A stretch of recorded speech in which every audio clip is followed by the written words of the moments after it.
Hi, Fruity Cutie. With that booty, what's up? My name is Jeanette, also known as Ms.FitVegan. Today we're going to talk about fruit and how it's not a guarantee and what you can do about it. So in life, there are no guarantees. In fact, what could go wrong will probably go wrong in life, right? And there's no guarantees in life, in love, in business. You're going to have to take chances. The people that don't take chances regret their entire life. They're miserable fucks, and you don't want to be around them. So you're going to have to take chances. Let's stick to the fruit topic at hand. I bought this honeydew the other day. It smelled. It had some give. It looked pretty good. It's from Whole Foods, so I'm taking a chance right there. I don't really like to buy too much from Whole Foods because ever since Amazon bought them, they freeze their produce a lot and then it gets ruined. By the way, look, it starts with a number 6. Can anybody do some research on that? Because you don't see that every day. Number 6, I don't really know what that means. Does anybody know? 9 is fine. So 9 is organic. 3 and 4 is commercially grown, but and 8 is GMO. 8 we hate. But what the fuck is a 6? Does anybody know? Produce that starts with a 6. Somebody let me know. I got to research that one. So back to the topic at hand, which is fruit. I took a chance on, you always are taking chances on fruit, right? So I took a chance on this honeydew. It did smell. I let it sit for a few days. I put it in the fridge overnight. I opened it today and it's gross. It's overripe. I am not eating this shit. You could tell by the color. Look at that. Gross. Going in the garbage. So what I had today was, I had some mangoes. Here, let's put that in the garbage. Gross. What I had today was I had 5 mangoes for breakfast instead of that honeydew. And here's your secret to living a raw vegan lifestyle and being a healthy, happy, beautiful, glowing example of health and somebody not supporting animal cruelty. What you're going to need to do is you're going to always need to have backup. So for me, I always have backup in the fridge, ripe fruit.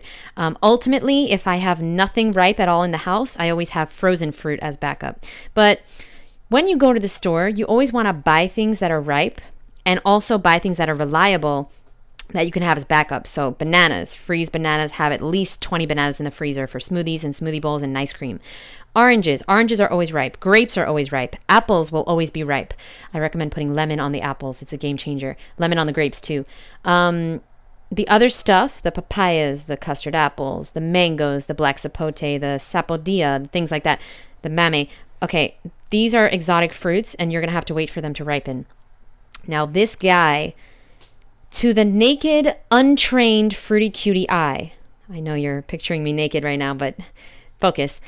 To the untrained eye, this looks ripe because it's getting a little soft. It's not ripe, boo. It's not ripe. How do we know a black sapote is ripe? All over. See, this part's a little hard. We cannot be rushing the process. When you rush the process in life, when you try to take a shortcut, you get cut short. You don't get what you deserve and what you really want in life. So you got to take it slow. You got to make sure it's fully ripe. This is not. Same thing with the mame over here. An untrained Fruity Cutie might be like, oh, wait a minute. It's a little soft. No. You see it's wrinkly here? It needs to be wrinkly all over. Okay. Mangoes. I don't care what it looks like. I've seen green mangoes that were fucking delicious. The mango has to smell extremely fragrant. All right? And me personally, I like cold mangoes, so I let it get ripe, or I buy ripe mangoes, and then I put it in the fridge for 24 hours. Then I eat them. When you're pressing your mangoes in the store, make sure you press the top and the bottom. If you press all over, you're going to fucking ruin it for the rest of us. Okay? So, that's that. Now, can we talk about these custard apples for a second? Oh, and I'm going to answer some YouTube questions, actually. So thank you to everyone that leaves me questions. Now this one is getting ripe.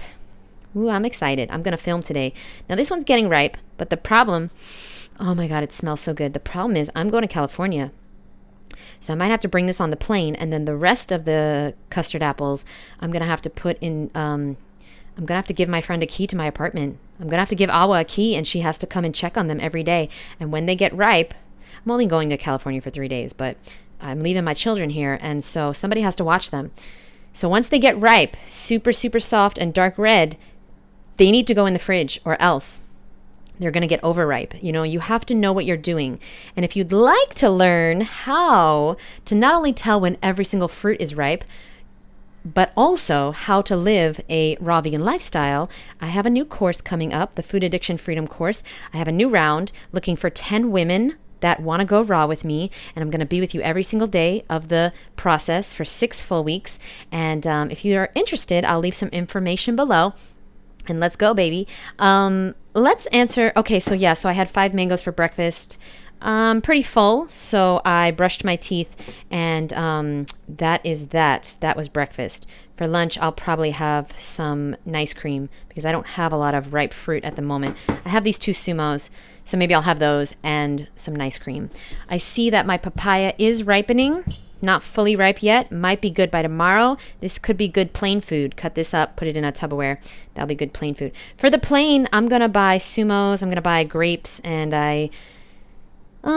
that's it. Usually sometimes bananas. What you don't want to do is you never want to bring soft fruit on the plane. And if it is soft, you got to cut it up and put it into Tupperware. Okay? All right. So let's answer some questions. YouTube has this cool section where you can go to your comments. Contains questions. Okay. Thank you very much to everyone that asks me questions. I really appreciate it. It makes me feel like somebody. Here we go. Does anyone else...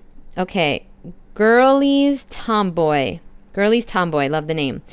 Does anybody else feel like they're slapping organic labels on everything to increase the prices? I buy it anyway, but I often wonder if it's really organic. I agree. Definitely could be. Definitely. I don't trust him. Okay, why do you think Walter Kempner used rice and sugar with his fruit to cure things like kidney disease versus all raw? I think just cheaper. Rice and sugar is cheaper than fruit. Also, we have to understand that it's not what you eat, it's what you don't eat that heals you. So a lot of times people do go carnivore, and they do heal because it's the processed foods that was giving them the disease, not exactly the animal products. Animal products are obviously horrific for your health. They cause heart disease, they cause diabetes, very, very thick blood, high blood pressure.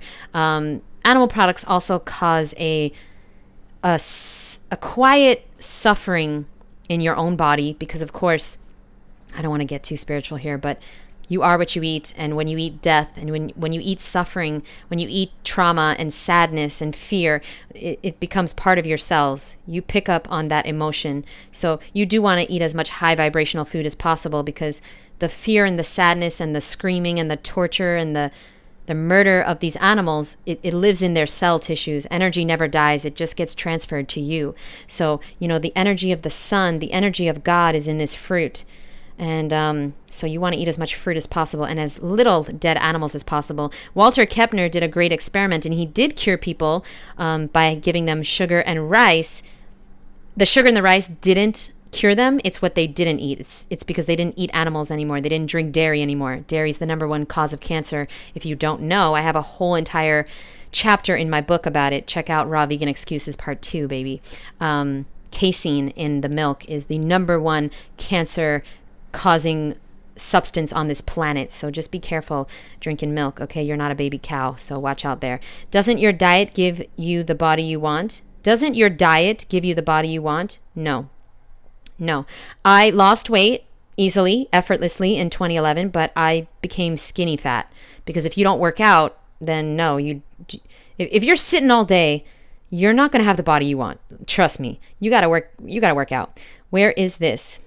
Okay, this was in Homestead. And Roberts is here. Love Roberts is here. Check it out. Thanks for the video. Small question. What's up, avocado? Thanks for the question. Thanks for the video. Small question. I have switched to a fully raw fruit diet about 3 days ago. I feel good, but I feel like I am having detox. It's a feeling that reminds me of when I gave up cigarettes. Did you go through anything similar? I know it will pass, but it's a bit tough, but there is no other option but to go through it. Your channel inspires me. Thank you so much. I answered on my latest video. Thank you so much for these questions. Yes, this is totally normal. 3 days after going fully raw, which fully raw doesn't exist, but okay, fruit diet, high fruit diet or whatever. That means your body's really working well. That means you really are pretty healthy if you're detoxing 3 days in, because it took me about a month for my body to work properly and get rid of the old stuff. Detox is real. You will feel things like headaches or constipation, or your acne might get worse, or you might feel really, really, really tired because the poison is coming out. Once you stop putting the poison in, and once you start eating a lot of fruit, which is extremely cleansing, your body will go through something called detox. And when it comes out, it feels like you're getting sick. So for me, my detox, I looked like I had the flu. I got sick, and you have to get sick to get healthy, because you got to get this stuff out. If you take, NyQuil, or you take prescription drugs, or you take anything to stop the detox, then you will remain toxic, and that stuff will build up into a disease later on. You've got to get it out. So yeah, it will pass. Drink lots and lots of water. I went through a detox. I talk about it on many videos. Mine lasted a while until I got a colonic. So I highly recommend a closed system gravity method colonic to anybody that's going through detox, or just anybody on earth. We have 5 to 25 pounds of undigested fecal matter in our colon if we don't get a colonic. So please, please, I highly recommend it. Everything looks so yummy. What is the name of this market? Okay, Roberts is here. Robert, shout out to Robert. Roberts is here. Ugh, what a dream. Dreamy place.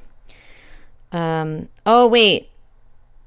Also, I'm not sure what video she's talking about, actually, because it's not just Roberts is here. I filmed at Redland, what's it called? Redland Village Market. Yeah.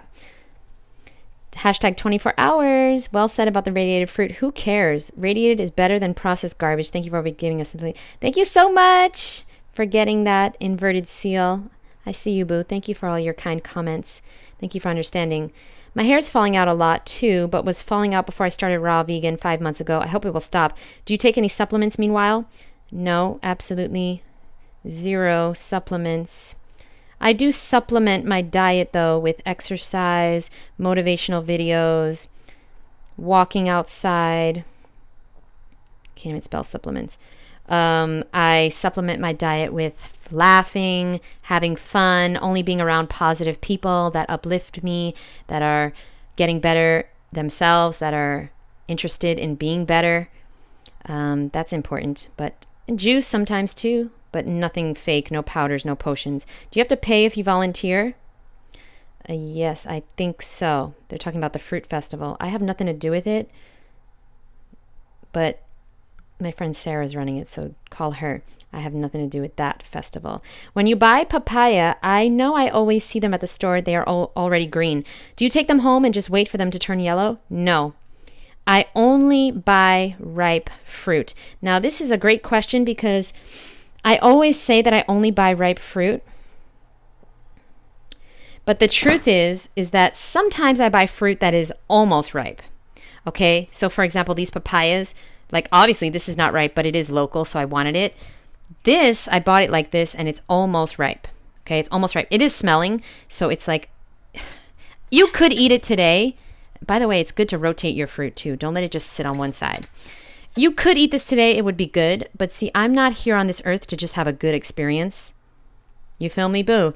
I'm here to have an incredible experience. So I want this papaya to taste incredible. Therefore, I let it sit a few more days. All right, just a few more questions. If you guys like this kind of video, let me know. My hair's drying right now. I'm gonna film, because I know you guys love to see me on camera. Okay. But it's hard for me to be on camera. I get really self-conscious. It's still hard for me, but I'm gonna film today, I promise. I'm starving and feel weak on this diet. How do I get more full and protein? Can you get frozen fruits, stock up and mix big smoothie bowls? Look up high calorie fruits too. Yeah, great point. I'm starving and feel weak on this diet. How do I get full and more protein? You don't need to worry about protein. You are protein. When you worry about protein, that's how you know for sure you know nothing about nutrition. We are protein. We don't need to eat protein. We need to eat amino acids, and we need to eat vitamins, minerals, and nutrients. We need to eat things that are full of calories. And so, yeah, I totally agree with looking up high calorie fruits, bananas, papayas, mangoes, oranges, apples. These are all fruits with really good calories. Of course, the exotic stuff too, the mame sapote, the black sapote, the red custard apple, the durian, jackfruit. Jackfruit is super high in calories and protein. I don't worry about protein because the more protein you eat, the more disease you'll have. Don't worry about protein, but worry about calories. I'm just going to say what she said because this was a good. You're starving because you're not eating enough. Buy more fruit, boo. You just got to buy more fruit. It's as simple as that. You can also take my course and learn exactly how to be a healthy raw vegan. I'll leave the information below. What are your thoughts on brown spots? Like on the skin? I don't know about brown spots on the skin. They might be hereditary. Are you staying in the same building? Yes. I stayed in the same building. Erectile disorder? No, eating disorder. Can I share your story in my podcast? Yes, I'd love that. I'd love to be interviewed. It really makes me feel like somebody. Email me. If you want me to be on your podcast, I would absolutely love to. It really makes me feel like I am a fucking rock star. So yeah, definitely send me an email, jd@Ms.FitVegan.com. Can you get by without eating the nuts and seeds? I have epilepsy and I'm trying to avoid glutamate. Yeah, absolutely. Absolutely you can. You don't need to eat nuts and seeds, but it's going to be hard for you. You're going to have to get a lot of exotic fruit. You're going to have to eat a lot of, you could do avocados, which are high in calories as well, but you're going to have a lot of bananas, maybe dates, different things. A raw food diet without nuts and seeds, I would recommend a high raw vegan diet where you do, sweet potatoes in salads or squashes. You do some healthy cooked food, maybe even quinoa if it feels good when you eat it. I'm not saying you can't ever eat quinoa, but I say to people, try it out. Put your quinoa in a salad, mix it up. If you like it, then eat it. If you don't like it, if it doesn't feel good to you, if you feel bloated or gassy or like tired the next day, then you just know that's not for you. This is the best thing you could do, which is experiment. Consider your life a great, fun, amazing experiment. That's what I did. And I experimented until I found the raw food diet. And then I was like, oh my God, this is it. This is it. This is the ultimate. This is how I feel so, so good. And of course, in the beginning, I was detoxing, so I didn't feel that good. But I knew it was part of the process. That's the thing. A lot of people, they don't realize that you do have to get sick before you get better. You do have to get healthy to get better. And you do have to go through that phase. My number one pet peeve with people is that they find the raw food diet, it works, and then they want to go to the next level. And they're like, I want to give up nuts and seeds. All right, no fat. All right, only seeded fruit. Okay, only apples. Okay, I'm a breatharian now. Okay, only juice. No water. No this. Only fruit. Like, it's just like, no, just stick to one thing for the rest of your life that's sustainable and easy and flexible and delicious and sustainable. The key word, sustainable. All this other shit, all this no fat, all this, only apples, only bananas, only watermelon, only juice till noon, or OMAD, 1 meal a day. This is not sustainable. It's a bad idea. It's a terrible idea. The body likes consistency, not this bullshit that your ego wants to prove that you're fucking... And that's the raw thing too. You don't need to be raw to be healthy, but you want to prove it with your ego that you can be raw. I gave that shit up a long time ago. Listen, I have frozen peas in my freezer. If I want to eat fucking peas, I'm not gonna defrost them. Usually what I'm gonna do is I'm gonna put them on the stove and I'm going to heat them up and put them in my salad. Unfortunately, I live by myself now, so I don't even have any cookware. So, at the moment, I will have to take the peas out of the freezer and defrost them. And if I want peas, unfortunately, at the moment, I can't eat any healthy cooked food if I wanted to because I don't have pots and pans. I moved and I live by myself now. So it's like, it's really easy to eat raw because I don't have cookware and shit. And I unplugged the microwave because I don't want that shit in my house. The radiation and shit. But I have a stove. It's just I don't know how to use it yet. You might, if you're trying to go raw, you might want to make it hard to eat cooked food. You might want to throw out all your pots and pans. I'm just saying. I'm just saying the successful people in life make it hard to not be successful. I'm just saying. Okay, last question. Let's do one more because this video is getting a little long. Do you have to overeat? No, we were not there. Wheatgrass. Oh, that's so gross. Wheatgrass is so gross. Don't even get me started on that. There was something about B12. Oh, here we go. How can you say someone is deficient in B12 and say you're in perfect health? Is it a contradicting statement? It is already a proven fact that meat eaters live longer than vegans. Cavemen lived 30 years, so I don't know what you're talking about exactly. It's a proven statement that meat eaters live longer than vegans. Who's proving that when the only diet to reverse heart disease is a vegan diet? So I don't know what you're talking about with that. I'd love to see the facts on that one. How can you say someone is deficient in B12? I don't believe we need the amount of B12 that the doctors say we need. I don't believe in comparing my blood to a standard American's blood who is eating dead animal body parts and processed foods. So, yeah. Okay. You are on the wrong page. But I'll give you a heart anyway because I need the comments for the algorithm. But I answered your question in this video. Hope you watch it. You're on the wrong. I think you're lost, sir. I think you're on the wrong page. All right, that's all for now. We'll definitely do more, and I will definitely answer them all very, very soon. Love you guys so much, and I'll see you in the next episode. Just think for yourself. You want to have the amount of B12 that most people have? Take a supplement or eat your meat. Eat your meat. To me, what the fuck do I need B12 for? I'm looking good. I'm feeling good. I have more energy than all these meat eaters that I meet. Okay? I don't eat meat, but I meet meat eaters, and they're all fucking tired, and they don't look as good as me, so I'm just going to keep doing what I'm doing, and you keep doing what you're doing, boo, and then I'll see you at the end of the fucking finish line, and we'll see who's fucking on their feet. And we'll see who even makes it to the finish line. Because I'm turning 40 in 2 days, baby. And I don't look no 40. But when I was 20, I was eating meat. And I looked like shit. Okay? So remember, if you want to be cute, you got to eat fruit. But if you eat meat, your breath is going to smell like feet. All right, I'll see you in the next video. Bye. Bye, boo.